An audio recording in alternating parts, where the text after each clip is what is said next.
Sabay-sabay natin alamin ang mga kaganapan na nangyayari sa ating bansa.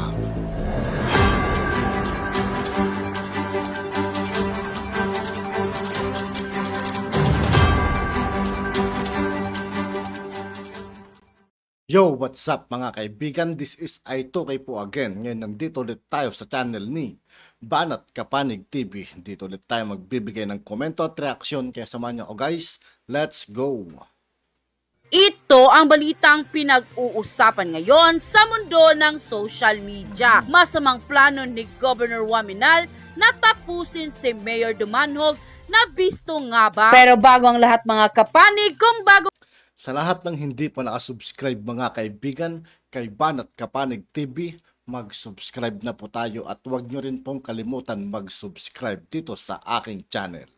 ka pa lamang sa aming channel ay huwag kalimutang mag-like, subscribe at i-click na rin ang notification bell para mas updated ka palalo sa lahat pa ng bagong videos na i-upload namin. At ito na nga mga kapanig, sa pagpapatuloy ng pagdinig ng Senado sa Committee on Public Order and Dangerous Drugs noong Agosto 2 sa taong kasalukuyan, talaga namang kalunos-lunos nga ang sinapit ni suspended Bonifacio Misamis Occidental Mayor Samson Dumanhog sa kamay ng mga pulis na umaresto sa kanya at sa sapilitang pagpapaalis ito sa pwesto nito bilang alkalde sa naturang lungsod na utos di umano ni Governor Henry Waminal. Ayon nga sa video at sa nakalap na ebidensya ay tinali ang mga paa at kamay nito sa wheelchair kahit wala man lang itong kakayahang manlaban sa dami ng mga armadong pulis na nakapalibot sa kanya. Napag-alaman din na isang retired police officer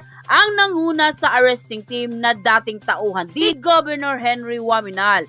Pagsisiwalat pa ng anak ni Mayor Samson Dumanhog na isa ding alkalde na si Mayor Charlotte Dumanhog. Ang hirap ng buhay ng mga politiko mga kaibigan, ano, grabe. Parang lang din, ano, nakabaon yung kalahating katawan nila sa hukay. Na malinaw di umano na utos ng gobernador na tapusin ang kanyang ama. Sobra nga namang dismayado ang marami sa ating mga netizen dahil tila ba'y nagpapagamit na naman ang ating mga kapulisan sa mga politiko sa ngalan ng salapi. Kaya naman sinabu ng gusto ni Senator Jinggoy Estrada ang mga kapulisan na umaresto. Dapat itong mga nagpapagamit na to, itong mga pulis na to mga kaibigan, ano, kung sa aliwan napatunayan, dapat binibitay na itong mga to para hindi pa marisan. Di ba? Sayang lang yung uniforme nila. Nadudungisan lang din yung ibang kapwa nila pulis na matitino. Grabe, sinisira lang nila imahe ng mga pulis mga kaibigan. At nagtali kay Mayor Samson Dumanhog sa utos nga ni Governor Henry Waminal dahil sa di umano'y overkill na ginawa nila sa alkalde na hindi man lang inisip at kinonsidera na ang alkalde ay isa ng senior citizen na talaga namang wala itong kalaban-laban sa mga pulis na umaresto sa kanya, na halos umabot ng 30 ang kanilang bilang. Saad pa ng senador na overkill ang kanilang ginawa na nalalagay na naman sa kontrobersya ang hanay ng mga kapulisan dahil sa kanilang kapabayaan at mali-maling diskarte sa kanilang mga tungkulin at napapagamit na naman ang mga ito sa mga politiko na dapat ang siniserbisyuhan ang mga taong bayan na naaapi, hindi ang mga politikong galit sa kapangyarihan at kayamanan. Kaya naman nang lumabas ang balitang ito ay di naman mapigilan ng marami sa ating mga kababayan ang nagbigay ng kanilang hinaing at komento sa mundo ng social media. At ayon pa sa kanila, sana masuspende si Governor Waminal at lahat ng sangkot na mga... Hindi dapat suspende yan, dapat sibakin na yan, dapat tanggalin yan sa position.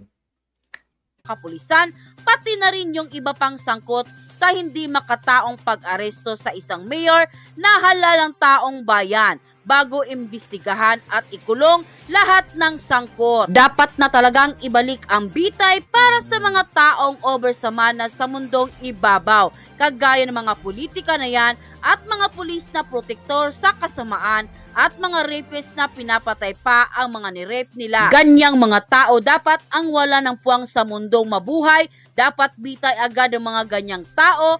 Please ibalik ang bitay para sa masasamang tao. Wala na talagang maasahan dito sa mga kapulisan. To serve and protect daw kanino. Dami na dami buong kapulisan, ano? Dahil lang sa kasalanan ng mga to eh. Halos buong kapulisan na yun. Okay, grabe. Hay nako, pagtatanggalin na yang mga yan sa serbisyo. Walang silbi sa bagay, hindi nakapagtataka dahil kahit ang mga opisyal nila kulang sa disiplina. Ang hirap na ngayon sa Pilipinas, nakakatakot na ang mga public servant natin. Hindi lahat pero halos parang karamihan. Nakakahiya na halos lahat na laman ng balita. Ang mga general nagpapahawak na sa politiko, ang iba naman ng mga general na yon ay protektor sa mga masasamang gawain tulad ng shabu. Nakakahiya na, makakatakot na ang Pilipinas. Saan pa tatakbo ang mga mamamayan dahil ang takbuhan mo hindi ka na sigurado. Kawawa ang sunod na henerasyon, politiko, mga generals, nakakatakot na, sino pa ang tatakbuhan namin? Ang pinaka-importanting tanong, may warrant of arrest po ba? Sino ang nag-issue at anong kasalanan ni Mayor Dumanhog? Kasi kung wala, lahat ng mga tanong na yan, baliwala.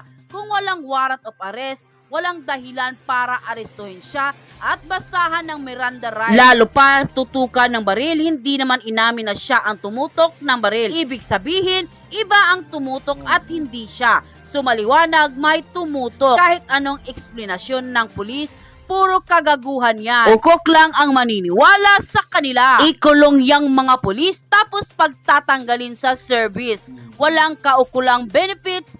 Tingnan natin kung magagawa pang kalukuhan nila, mga sinungaling. End quote. Dalawang kamay at saka dalawang paa doon sa wheelchair. Hindi ako nakagalaw. At saka may naksyonan pa ko, ininjikan pa ko nila. So, Muntik ako, mayroon ng... for the record, Yes. tinali ka sa wheelchair. Yes, Anong Your ginamit na pantali? Nandito, Your Honor. Mayroon pang, may pangalan pang PDRR. PDRR mo.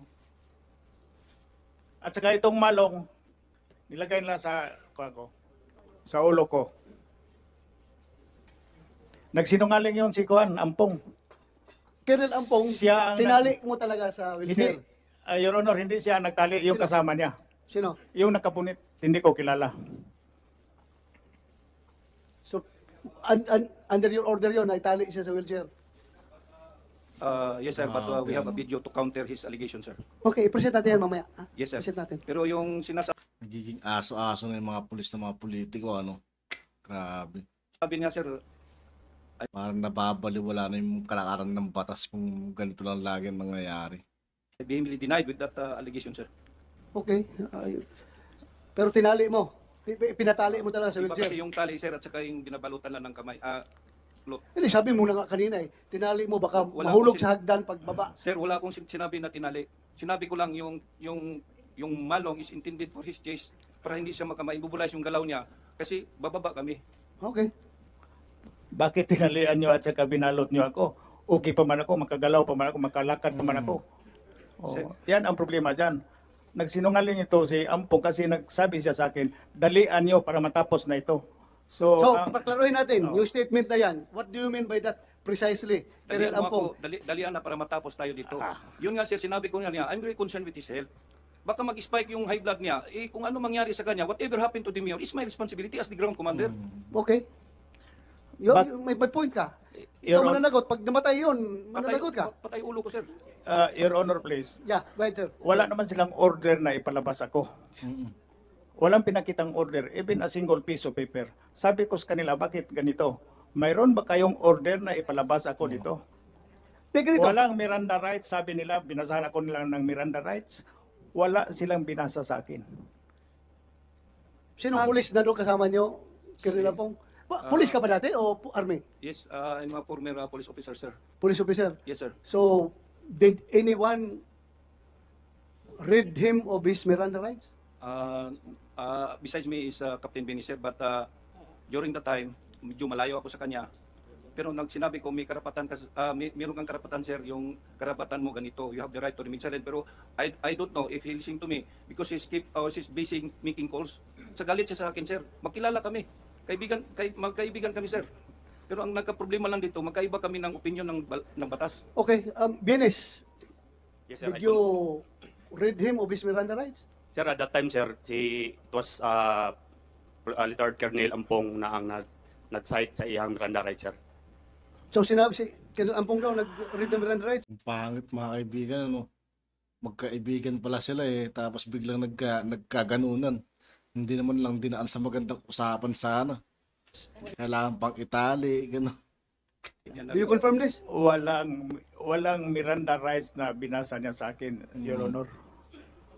Mayroong testigo ako, Your Honor, yung mayroong pulis akong kasama doon kasi may na-detail ako na. Kaya halimbawa, kumusyon, masyadong tense ang situation. Kung ako ang pulis, unahin ko ba yung pagbasa ng Miranda rights sa'yo? Ako, isipin muna kita. I-secure muna kita bago ako magbasa ng Miranda rights. After that, afterwards, mga ilang minuto, wala pa rin nagbasa sa'yo? Wala, Your Honor. Wala. Okay. Hinawakan ako ng 2 tao na hindi ko kilala na nakabunit na kasama ni Ampong. Pagkatapos dinala ko doon Hindi mo sinabi na pwede man ako maglakad. Sinabihan ko Colonel sila. Ampong, bakit pa niyo ako ilagay sa wheelchair? Yan, yes, Your Honor. Sinabi mo? Sinabihan ko sila, bakit niyo ako dinala dito? Kasi okay naman ako, wala naman akong sakit. But you were willing to get out from the office? Yes, Your Honor, kasi tinutukan ako ng baril. At saka may 2 taong nakahawak sa akin na nakamas. Kaya nga, Colonel Ampong, hindi niyo na-consider yun na pwede naman siya palakarin. Bakit kailangan pa natin ilagay sa wheelchair? Sir, that is the protocol of the PDRR when we are carrying patient, lalo-lalo na sa... Hindi ba siya patient? Hindi nga, sir, pero lalo-lalo sa edad niya. Yun nga sinasabi ko, sir, I'm very concerned of his health. Kaya nga, yun ang para hindi lang siya madisgrasya. Kasi yung cargo ko lahat ng kung anong mangyari sa kanya. Kaya pagdating namin doon sa baba, Okay, sige. We will accept your statement. Okay yun. Sige lang. Concerned ka sa health niya. Your Honor. So, yeah. Tinutukan, concerned sila sa health, pero bakit tinutukan ng baril? So, Sino nagtutok ng baril? yung mga kasama niya. Sino yun? Then, At yun na nga mga kapanik. Oo nga, ano, butas-butas lahat yung mga paliwanag ng pulis doon mga kaibigan.